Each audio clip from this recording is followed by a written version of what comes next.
Desde el Centro de Noticias de Caracol Televisión en Bogotá, esto es Noticias Caracol Edición Central, con María Lucía Fernández.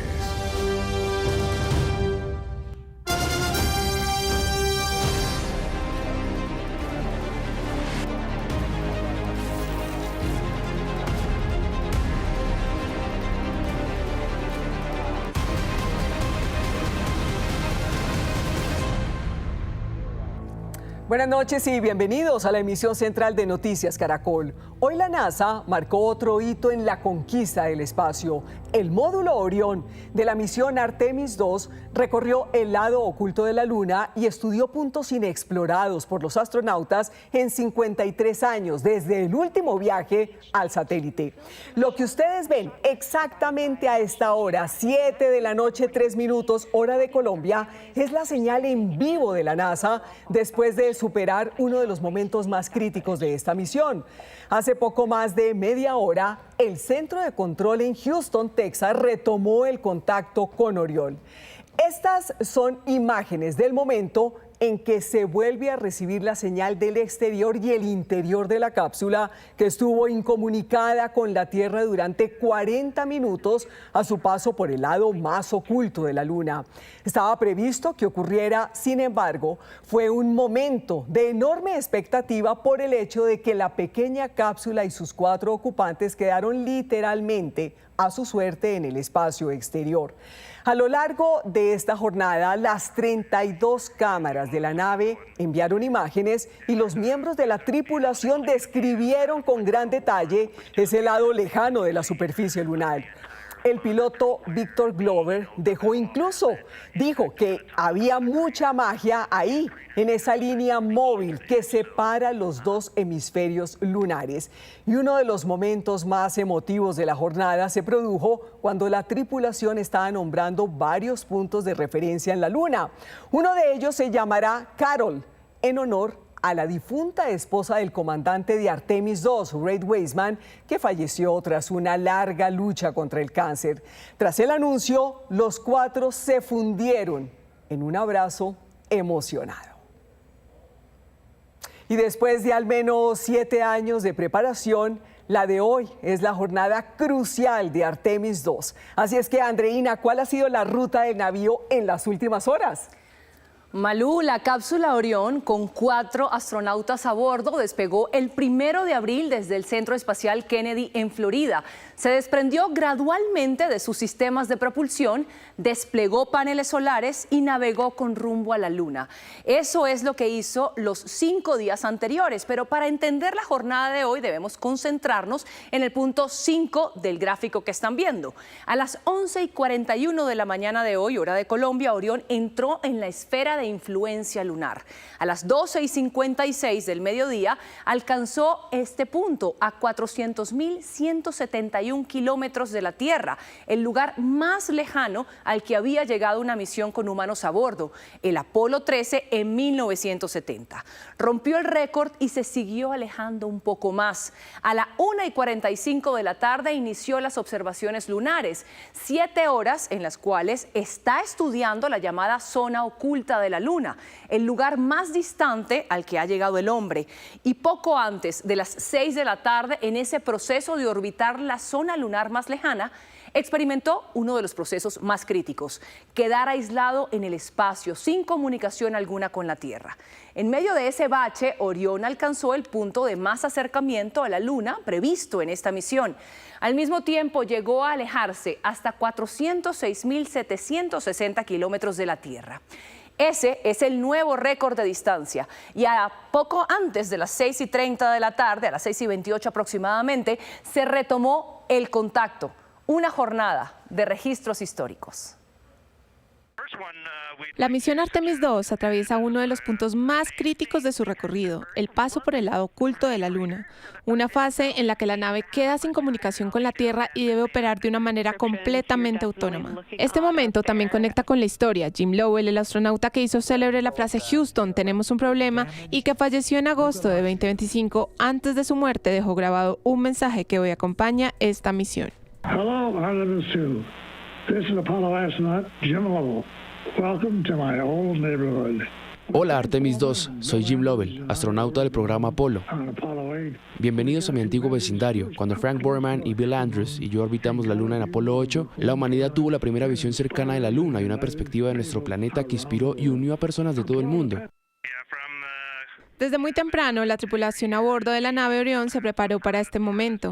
Los astronautas revisaron sistemas, verificaron parámetros y confirmaron que todo estuviera en orden, antes de entrar a una de las zonas más desafiantes del recorrido. Todo esto ocurre mientras la nave avanza a miles de kilómetros por hora, en una trayectoria calculada con precisión desde días atrás. El objetivo, llegar al punto exacto detrás de la Luna y en el momento exacto. Minutos después, la nave comienza a acercarse a la Luna y desde la cabina el cambio es evidente. La Tierra empieza a quedar atrás y el horizonte se llena con la superficie lunar. A medida que avanzan, Orión realiza pequeños ajustes en su trayectoria. Son maniobras muy precisas, justas y necesarias para asegurar que el paso por detrás de la Luna ocurra exactamente como estaba previsto. Y entonces llega el momento. La nave entra en el lado oculto de la Luna. Se pierde la señal desde la Tierra y pierden comunicación durante 40 minutos. La Luna bloquea las señales de radio necesarias para que la red del espacio profundo mantenga contacto con la nave espacial. Mientras tanto, dentro de la nave, todo continúa. Los sistemas deben mantener la orientación, controlar la temperatura y sostener la trayectoria sin intervención externa alguna. Mientras estemos en la Luna, tomaremos imágenes y observaremos la cara oculta de la Luna. Llevaremos a nuestros astronautas más lejos de la Tierra de lo que ningún ser humano haya llegado jamás, lo que romperá el récord del programa Apolo. Dos de los astronautas estaban tomando fotos por las ventanas visibles de Orión y a medida que se acercan, la nave ejecuta pequeños encendidos de motores. Son correcciones finas, casi imperceptibles, pero fundamentales para asegurar que la trayectoria se mantenga estable. Cualquier desviación, por mínima que sea, podría alterar el recorrido de regreso. Además, durante unos minutos, la misión depende completamente de sí misma. Se pierde la señal y desde la Tierra, un silencio. No hay comunicación con la tripulación, no hay transmisión de datos en tiempo real, solo cálculos previos y seguimiento estimado. Los sistemas térmicos regulan la temperatura y el control de actitud asegura que la nave conserve su orientación correcta. Una de las pruebas más exigentes del recorrido y también una de las más importantes. Este punto es clave porque no se trata solo de pasar por detrás de la Luna, sino de mostrar que una misión tripulada puede operar en el espacio profundo, incluso sin comunicación constante con nuestro planeta.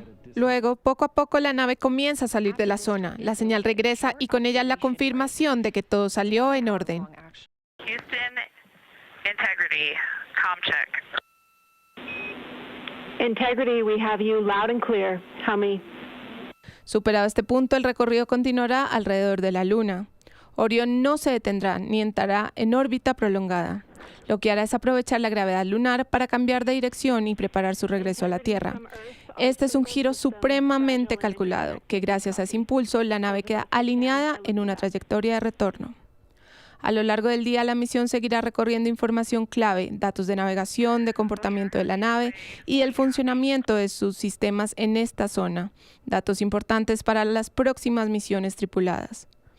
Y aunque Artemis no aterriza en la Luna, sí está probando cada paso necesario para volver a hacerlo, algo que no ocurre desde el programa Apolo. Hoy no un alucinaje, pero sí uno de los momentos más determinantes del viaje, el paso por el lado oculto de la Luna, donde sin comunicación con la Tierra, la misión demuestra que puede sostenerse por sí sola. Y es que en total 9 misiones a la Luna antecedieron a Artemis 2, una misión que marca récords y diferencias, por ejemplo, con la primera mujer y el primer afroamericano en la Luna. Andreina, ¿por qué más será recordada esta misión? Malú, en efecto, Artemis 2 hace historia también por incluir a una mujer, a un afroamericano y a un canadiense en la tripulación. Pues hasta ahora, todos los que han viajado a la Luna, 24 astronautas en total, eran hombres estadounidenses y blancos. Y gracias al récord de la mayor distancia de la Tierra alcanzada, la misión podrá mejorar tremendamente la comprensión científica de nuestro vecino celestial más cercano. A las 12:56 de la tarde, hora Colombia, Artemis II escribió un nuevo capítulo en la historia de la exploración espacial. Alcanzó 406.777 kilómetros de distancia de la Tierra, llegando aún más lejos que el Apolo 13, la misión que desde 1970 conservaba el récord, al ubicarse a 400.170 kilómetros de nuestro planeta. Era la mayor distancia de la Tierra lograda por una misión tripulada hasta hoy. 507 miles away from Earth. 6.606 kilómetros de diferencia hay entre una y otra misión. Pero la marca del Apolo 13 fue un accidente tras la explosión de uno de los tanques de oxígeno. En cambio, para Artemis II siempre fue parte del plan. Hoy, por el bien de toda la humanidad, están superando esa frontera. Integridad. Ahora les toca a ustedes. Continuaremos nuestro viaje aún más lejos en el espacio antes de que la Madre Tierra logre atraernos de vuelta a todo lo que apreciamos. Y lo más importante, elegimos este momento para desafiar a la próxima generación a que se asegure de que este récord no sea duradero. A los ojos de la tripulación, a esa distancia que se ubicó la cápsula Orión, la Luna se asemejó al tamaño de una pelota de baloncesto sostenida con el brazo extendido. Pero este es además el primer vuelo tripulado alrededor de la Luna en más de 50 años. Marca el regreso de los humanos más allá de la órbita baja terrestre y es el primer viaje al espacio profundo desde la era Apolo. Hasta ahora, solo 24 astronautas han viajado a la Luna en 9 misiones. Desde el Apolo 8 al 17, todos eran hombres, blancos y estadounidenses. Artemis II rompe otros récords al llevar a la primera mujer, Christina Koch, a la primera persona de raza negra, Victor Glover, y al primer canadiense, Jeremy Hansen, a una misión lunar. En medio del viaje, la tripulación propuso nombrar 2 cráteres, uno en honor al apodo de su nave espacial, Integridad, y el otro en honor a la difunta esposa del comandante de la misión, Reed Wiseman, quien falleció de cáncer. Perdimos a un ser querido, se llamaba Carol. Era la esposa de Reed, la madre de Katie y Ellie. Si quieren encontrarla, miren el cráter Glushko, y es un punto brillante en la Luna. Nos gustaría llamarla Carol. Por último, lo que hace especial este nuevo viaje lunar es la calidad de la imagen con la que podemos ver como nunca antes la Luna. Detalles no vistos directamente ahora son vislumbrados por los astronautas y llevados a miles de kilómetros a través de la tecnología. Después de haber ingresado en la esfera de influencia lunar, es decir, tras haber volado relativamente cerca a la superficie del satélite, el módulo Orión comienza a preparar el regreso a la Tierra. Andreina, ¿cuál será el momento de más riesgo en esa operación? El récord, Malú, ya está en los libros de historia. Lo que viene ahora es lo complicado, el regreso a casa sin contratiempos. Tras alcanzar el punto más lejano de la Tierra, la tripulación de la misión Artemis II inicia ahora el retorno, que incluye atravesar un muro de fuego a casi 40.000 kilómetros por hora. Esa es la fase crítica de la misión. A partir de ahora, la nave Orión deja atrás el silencio del espacio profundo para enfrentar su prueba de fuego. Utilizará la gravedad de la Luna como una onda para impulsarse de vuelta a la Tierra. Los 4 astronautas ya han iniciado las maniobras de orientación para enfilarse hacia el reingreso en la atmósfera terrestre. Un error de tan solo 1 grado en el ángulo de entrada podría hacer que la cápsula rebote hacia el espacio o se desintegre por la fricción. Es una carrera contra la física. Al entrar en contacto con el aire a casi 40.000 kilómetros por hora, la nave se convertirá en una bola de fuego. El escudo térmico, el más grande y resistente jamás construido, deberá soportar temperaturas de 2.760 grados Celsius, un calor tan extremo que podría fundir casi cualquier metal conocido. Esto mientras la tripulación experimenta fuerzas de gravedad que triplican su peso corporal. Será un silencio absoluto.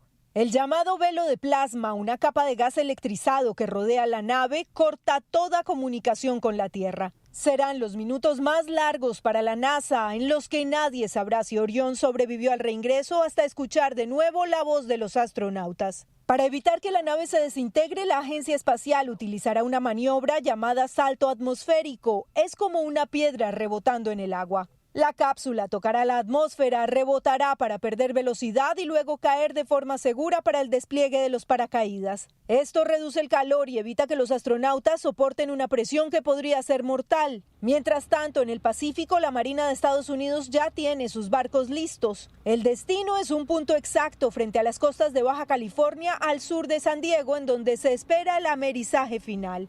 Será el cierre de 10 días de tensión en el que la ingeniera colombiana Liliana Villarreal cumplirá un papel crucial. Dirigir la recuperación de los astronautas desde su reingreso a la atmósfera hasta que la cápsula americe y los 4 tripulantes regresen a casa. 727, un gran revuelo causó la revelación de la unidad investigativa de Noticias Caracol sobre reuniones que sostuvo Jorge Lemus cuando estuvo al frente de la Dirección Nacional de Inteligencia con el abogado de uno de los delincuentes más buscados del país, Diego Marín, alias Papá Pitufo. Este es un recuento de las revelaciones. Las grabaciones reveladas por la unidad investigativa de Noticias Caracol evidencian contactos entre funcionarios y personas cercanas al gobierno y el contrabandista Diego Marín, alias Papá Pitufo, así como el ofrecimiento de beneficios para lograr su entrega en Colombia, una clara extralimitación de las funciones del jefe de la Agencia de Inteligencia de la Presidencia, tal y como lo calificó la Fiscal General de la Nación. Y lo más grave, los audios también dejan claro que Pitufo tendría información que comprometería seriamente al gobierno y a personas cercanas al presidente. Un hombre innegable, contra quien se le haya apuntado y hasta donde quiere. No, lo que pasa es que si hablan aquí, si hablan de todo, mejor dicho, apague, vamos. Eso es. No. Dígale que yo se lo digo. No. Y apúntelo, que yo se lo digo. Listo, perfecto. No, yo se lo digo. Es que, sencillamente, llegar a hacer eso es armar una hecatombe. En una evidente advertencia, el abogado de Pitufo fue enfático en asegurar que su cliente ha evitado mencionar temas que involucren al círculo familiar del presidente Gustavo Petro. Hay situaciones que uno ha querido entrar, que el hermano, que la mujer, que... No, en ningún momento. A través de su abogado, alias Papá Pitufo, le recordó al entonces jefe de la Agencia de Inteligencia de la Presidencia que tiene información sensible que podría hacerle daño al gobierno y está relacionada a un puñado de emisarios que han llegado a buscarlo en nombre del presidente Gustavo Petro. ¿Qué digo yo? Diego si hubiera querido tirar en este gobierno, pues se lo tira, y siempre es la razón que le mandé con Ramón, que le mandé con Lisa, alguna vez le mandé razón con Alexander López porque me conoce. Yo, una persona de pronto también puede haber llegado al hermano, yo la verdad es que yo con el lado no, porque hay muchas cosas ahí que no me funcionan. Hay muchas personas que llegan a hablar por él. Nunca supe si en verdad el presidente mandó a Lisa, mandó a Ramón. Estoy hablando de Ramón en español. A pesar de que Lemus no representa ninguna autoridad judicial, en varios apartes de la conversación se refirió a posibles beneficios judiciales y planteó una polémica propuesta insinuando que Pitufo podría entrar a formar parte de la paz total en caso de que llegara a ser solicitado en extradición por Estados Unidos.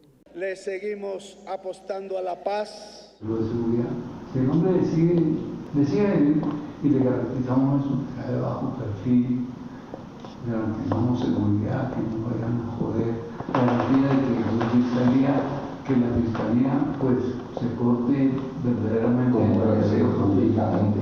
Yo lo que te digo es otra cosa, una cosa que a mí me tiene preocupado, algo aquí. Sí, pero no han pedido. Yo tengo una sensación de que lo que me han dicho es que le piden un paquete. Pero hasta ahora no han dicho nada. No. Y entre más pronto resuelva esto, mejor para él. Entre más pronto lo resuelva, mejor para él. ¿Sí? Es más, si ya está aquí metido en el cuento, el presidente, así como la gente que está metida en la vaina de la paz, avanzado ya la negociación si es que es negociación que se haga, por ejemplo, en el caso de los guerrillos y los grupos armados, será, y hay una ley que nos permite eso, que entre más avanzada la negociación, pues hermano, la extradición ya no es igual. Al término de esta reunión, el abogado Luis Felipe Ramírez viajó a Europa para darle a Pitufo el reporte de su cita con Lemus. Días después, el 6 de marzo de 2025, el abogado del zar del contrabando y Lemus se volvieron a reunir en la oficina de este último. De este encuentro también quedaron fragmentos de una grabación de 20 minutos, al final de la cual el ex jefe de inteligencia de Estado le dijo al abogado que estima a Pitufo y le recordó que se han reunido 2 veces con él. Y este man, la primera vez que se reunió conmigo, porque lo reunimos 2 veces, el hombre sí me demostró que era de acá. Claro, no, es que yo usted yo le dijera. Por eso es que yo, en medio de todo, he tenido estima. Sí. Y él lo sabe. Sí, yo no decirle. Sí, claro. Sí, señor. Yo sé. De que el mayor contrabandista de la historia de Colombia llegue aquí, ese sí encadenado. Estas grabaciones abren nuevos interrogantes acerca de cuál fue la relación de altos funcionarios del gobierno con quien es señalado por el propio presidente Gustavo Petro como el mayor contrabandista de Colombia. Esta mañana, el exdirector nacional de inteligencia, Jorge Lemus, habló con Noticias Caracol en vivo acerca de sus conversaciones con el abogado del denominado zar del contrabando y de la autorización que le dio el presidente para los contactos y de los ofrecimientos que hizo alias Papá Pitufo para que regresara al país. Las grabaciones reveladas por la Unidad Investigativa de Noticias Caracol registran 2 reuniones entre el entonces director de inteligencia de la presidencia y el abogado Diego Marín, alias Papá Pitufo. En las grabaciones se habla de las condiciones de su eventual regreso al país y referencias a su situación jurídica. Tras la divulgación de esos audios, el exdirector de la DNI, Jorge Lemus, confirmó los encuentros y explicó que conoce a Papá Pitufo desde la época de la campaña.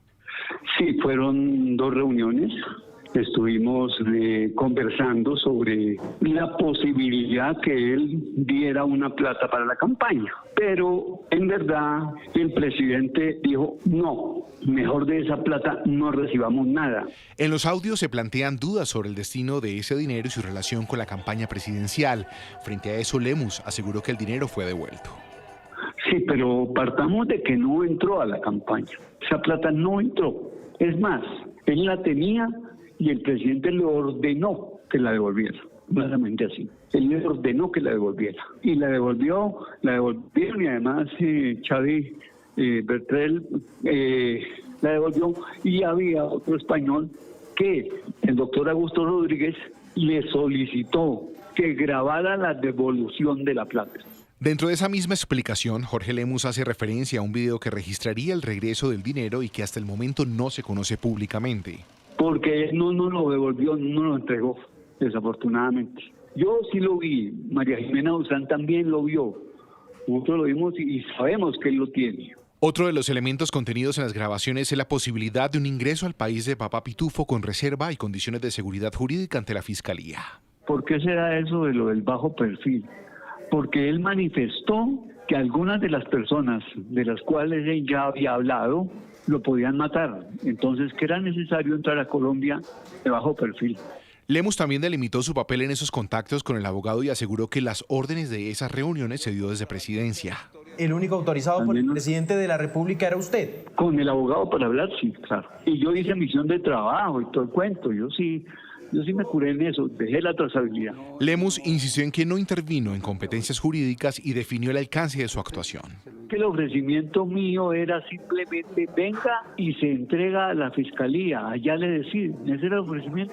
En los audios también se habló de posibles referencias a mecanismos como la paz total en beneficio de Papá Pitufo. No, porque no. ¿Cuál ley de paz total, perdón? Otro de los apartes que ha generado cuestionamientos es una frase en la que Jorge Lemus le dice al abogado de Papá Pitufo sentir estima por él. Eso sí fue una ligereza, hermano. Una ligereza. Pero para uno decir eso es que lo conoce. No, es que no lo conozco. Lo he tratado, como les dije ya, las 2 veces que lo traté en campaña.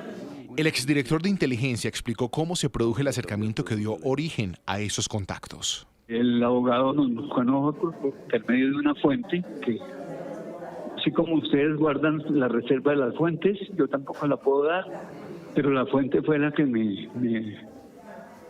me contactó para decir que el abogado nos estaba buscando. Y por eso fue que lo recibí oficialmente, repito, institucionalmente, en el despacho. Pero esa fuente está mencionada en todo lo que se ha publicado alrededor de este tema. ¿Corresponde a una persona que ha sido mencionada acá? No, yo trabajo con ustedes, hermano, más bien. Pero es una fuente, ¿ok? Y por eso es que no revelo quién es ni nada. Lemus especificó que este intermediario es un periodista. Este no trabaja en Noticias Caracol, pero su identidad no fue revelada durante la entrevista. Bueno, Víctor, nuevas estimaciones económicas de alguno de los centros de pensamiento, ¿cuáles son? Malu, muy buenas noches. Efectivamente, FEDesarrollo actualizó varias de sus estimaciones económicas para este 2026. Disminuyó su proyección frente al crecimiento de la economía, aumentó su estimación frente a la inflación y espera tasas de interés del Banco de la República aún más altas. La nueva proyección de FEDesarrollo sobre el crecimiento económico quedó en 2,6%. Para la inflación espera un 6,23% y la tasa de interés del emisor colombiano cerraría este año en 11,50%.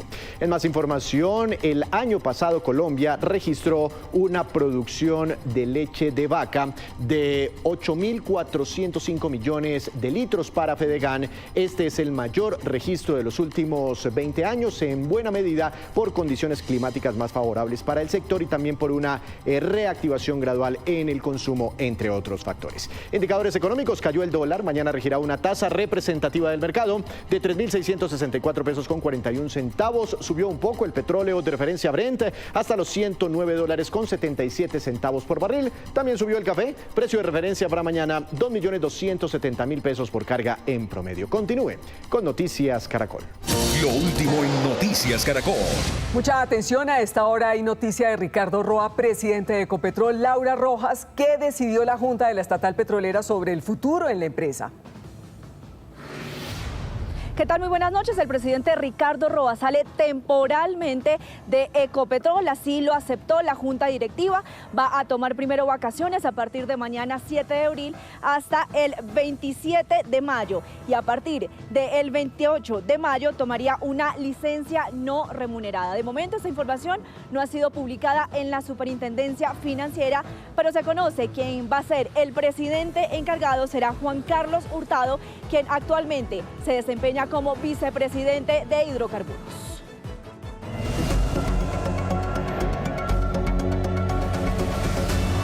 Y a esta hora activamos el radar de la política con la propuesta de la dupla Paloma Oviedo para que los ciudadanos participen en la construcción de su plan de gobierno. Alejandra, ¿cómo es esto? Hola Malu, muy buenas noches. Mire, se trata de una plataforma donde la gente podrá aportar soluciones a los grandes y más graves problemas que afronta el país. Cada navegante va a poder invertir unos puntos simbólicamente en la solución de 20 problemas, pero lo explica mejor esta dupla de aspirantes.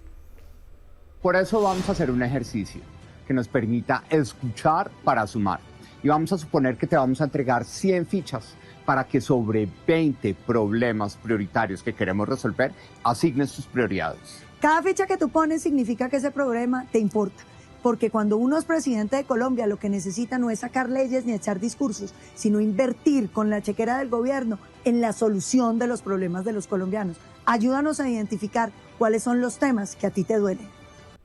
Y por el lado de Abelardo de la Espriella, la atención se concentra en las medidas que tomará el candidato luego de que el presidente Petro revelara que a través de informes de inteligencia se identificaron supuestas conversaciones entre de la Espriella y los hermanos Bautista, dueños de Thomas Gregg & Sons, para prometerse un intercambio de favores. Pues de la Espriella anunció medidas. He denunciado esta interceptación ilegal porque es que Petro lo reconoce en un trino, la denuncié ante la comisión de acusaciones, aun cuando no hagan nada porque ese antro lo maneja Petro, pero quiero dejar una constancia histórica.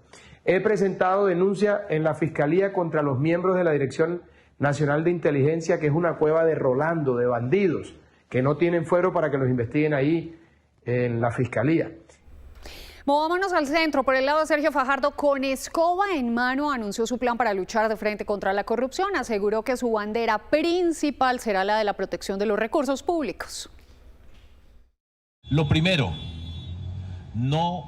los corruptos no van a salir pagando, haciendo un acuerdo, pagan un poquito de tiempo en la cárcel, devuelven un poquito de plata y después salen a vivir de la riqueza. Corrupto que no entregue todo lo que se robó no tiene ni el más mínimo beneficio. Se acaba, y eso lo vamos a presentar, la casa por cárcel y tendrán que estar donde tienen que estar. Y por el lado de Iván Cepeda, la campaña se mueve por cuenta de esta reunión que sostuvo el sábado pasado con la presidenta de México, Claudia Sheinbaum. Es la segunda vez que se encuentran. Pero de regreso al país, Cepeda se prepara para varios eventos, entre ellos el del próximo miércoles, donde Clara López va a oficializar su respaldo al candidato. La senadora renunció a su aspiración presidencial a través de esta carta que ven ustedes. Y vamos a cerrar con el candidato Cepeda, porque aunque no se ha referido a las revelaciones de la unidad investigativa de Noticias Caracol, sí nos aclaró que está absolutamente descartada cualquier posibilidad de que Jorge Lemus integre su equipo de campaña, que esto no ha sido considerado y que de llegar a ser una solicitud por parte de Lemus sería rechazada. Malu. Muy bien, Alejandra, gracias. Terminan las noticias. Nos vemos a las 11:30 de la noche en Última Edición. Ya viene a otro nivel. Esto es Noticias Caracol, primero la gente.